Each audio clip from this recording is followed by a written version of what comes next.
अभी गोरखपुर, देवरिया, कुशीनगर के आसपास एक नया जिला बनाया जा रहा है, उसका परिसीमन चल रहा है। यहाँ एक नया जिला बनेगा, 75 को तो ये, वो 76 बना देगा जिला। उत्तर प्रदेश अपने आप में देश है उत्तर प्रदेश। तो उत्तर प्रदेश को अगर हम फिजिकली देखें, ये तो नक्शा में समझ में आ गया ना, किसी को दिक्कत? बीचों बीच में देखिए लखनऊ और कानपुर, ये तो हम पहले ही पढ़ा दिए। कानपुर और लखनऊ। अयोध्या देख लिए थे, अयोध्या तो देख ही लिया। अयोध्या एयरपोर्ट भी बन गया, अयोध्या रेलवे स्टेशन का नाम अयोध्या धाम, अयोध्या धाम हो गया। क्या हो गया? अयोध्या धाम। ये सब पढ़ा दिए आपको। यूपी बहुत बड़ा है। अगर इसको देखा जाए तो इसे पॉलिटिकली 4 ग्रुप में बांटते हैं। इसे कहते हैं पश्चिम प्रदेश, नीचे वाले को कहते हैं बुंदेलखंड, इसके कहते हैं अवध, ऐसे कहते हैं पूर्वांचल। ये कौन हो गया? पश्चिम प्रदेश। ये हो गया अवध, ये हो गया बुंदेलखंड। बुंदेलखंड ये सूखा ग्रस्त है, थोड़ा इधर समस्या ज्यादा है यहाँ पर। और ये पूर्वांचल। अब हर जगह की अलग अलग समस्या। इसमें सबसे ज्यादा विकसित पश्चिम प्रदेश है। पश्चिम प्रदेश विकसित होने के रीजन है, एक दिल्ली से सटा होने की वजह हैवीली इंडस्ट्रियलाइज है, और यहाँ पे खेत का साइज बड़ा बड़ा है। खेत का साइज बड़ा होने से ना किसान इंडस्ट्रियल खेती करता है पेट पालने के लिए। हमारे बिहार में खेत इतना छोटा है, आप सब के सब ज्यादातर 90% आप में विद्यार्थी किसान फैमिली से आते हैं, और वो खेती केवल पेट पालने के लिए करते हैं। क्या भैया, तो काम हो, गेहूं कटेगा बेचाएगा तो कुछ पैसा आएगा। किसी का 4 बीघा 5 बीघा, मतलब ज्यादातर का खेत 10 बीघा के अंदर है। आप में ज्यादातर लोगों का खेत कितना है? 10 बीघा के अंदर। इसमें से 10 बीघा से ज्यादा वाले खेत वाले हाथ उठा दो, इनका 10 बीघा से जाते हैं। देखो 2% भी नहीं है, 2% भी है नहीं है। आप समझ में आएगी नहीं? अब 10 बीघा से कम खेती है तो उसमें कितना ही कर लीजिएगा खेती।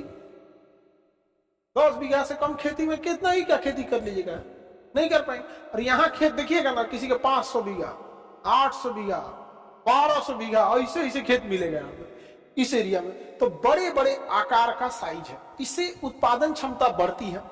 और जब आपके पास पैसे ज्यादा आएंगे ना, तो देखिए अगर किसी का 500 बीघा खेत है, तो क्या आपको लगता है कि दूसरे का ट्रैक्टर बुलाएगा? वो अपना ट्रैक्टर, किसी का 2 बीघा खेत है तो अपन ट्रैक्टर रखेगा वो, का लिए अपन ट्रैक्टर रखेगा?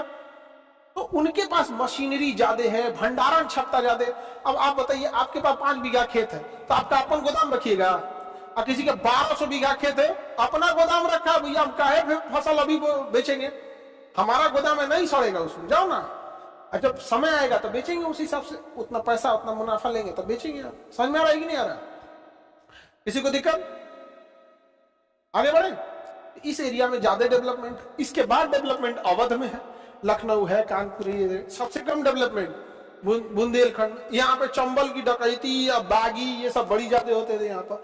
पूर्वांचल बिहार से सट के है, आप इसे बिहार ही समझिए, वहां आधा बिहार है। समझ में आ गया कि नहीं आ गया? इधर से इधर शादी ब्याह खूब होता है, इधर का भी शादी ब्याह इधर भी होता है खूब। अब देखिएगा ना, ये इधर के शादी ब्याह एकदम कॉमन रिलेशन लगेगा यहाँ पे।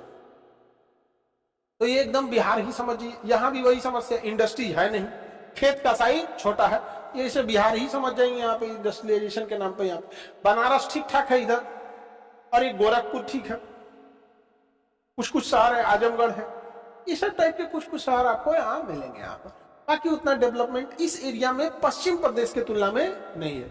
और पश्चिम प्रदेश में पूरा का पूरा हैवीली डेवलपमेंट है, वहां पर खेत की साइज भी क्या है, बड़े हैं। तो हमारे बिहार में है खेत का साइज बड़ा, छोटा होने की वजह से विवाद भी ज्यादा है, और छोटा होने की वजह से रेट भी ज्यादा है। बिहार का आदमी अगर तो पैसा कम कमाता है, और उसका कमाएगा ना तो खेत खरीदने में चल जाएगा, कमाएगा ना जमीन खरीदने में बिलवा देगा, या घर बनाने में, या दहेज देने में। बिहार के आदमी का पैसा जा कहाँ रहा है? इसे सब चीज में तो जा रहा है, दिखावा में तो बहुत है। ईएमआई पे बोलेरो लेके घर गांव भर घुमाएगा। बिहार का आदमी बिहार के बाहर जाके ईमानदारी से काम करता है, अब बिहार में रहकर रंगदारी बतियाएगा। अरे दादा दादा, हमारे जात में कोई आदमी ऐसा काम ना किया होगा, जाके गुजरात में लोहा पीट रहा है, यहाँ आके हरिश्चंद्र का नाती बनेगा अपने आप को। ऐसा लगेगा ना जैसे अशोक सम्राट इसका फूफा था। अब देखो यहाँ पे ज्योग्राफिकली ये एरिया रुहेलखंड कहलाता है। ज्योग्राफी के हिसाब से देखेंगे तो ये क्या कहलाएगा? रुहेलखंड। रुहेलखंड खंड। कौन सा खंड? रुहेलखंड। ये बोलो बुंदेलखंड। बुंदेलखंड। सूखाग्रस्त कौन था? बुंदेलखंड। ये वाला है अवध का मैदान। कौन सा मैदान? अवध का मैदान। कौन सा मैदान? अवध का मैदान। और बीच में जाएगी गंगा का मैदान, बीचों बीच में गंगा का मैदान। कौन सा मैदान? गंगा का मैदान। तो उत्तर प्रदेश में आप अगर ध्यान से देखिएगा, किसी भी तरह का नेचुरल कोई दिक्कत नहीं है, ना बाढ़ की समस्या है, ना पहाड़ है, ना सूखाग्रस्त कोई खास एरिया है। बुंदेलखंड खास एरिया है सूखाग्रस्त, बाकी एरिया ठीक ठाक।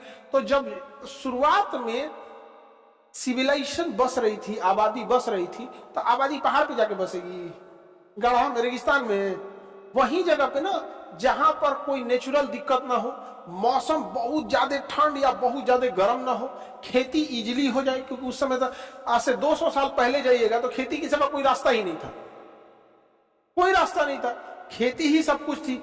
और उससे ज्यादा खुश होइएगा तो पेड़ लगाइएगा, फिर उससे बढ़ई कारपेंटर का काम करिएगा, दरवाजा, चौकी, पलंग, यही सब ना बना सकते हैं, यही था। नहीं तो लोहार का काम होता था यहाँ पे। तो इस एरिया में ये हर एक चीज इजीली अवेलेबल हो जाता था।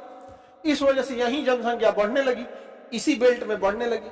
बढ़ते बढ़ते बढ़ते बढ़ते ये एरिया दुनिया के लिए जनसंख्या का एकदम भयानक सरदर्द बन गए हम लोग।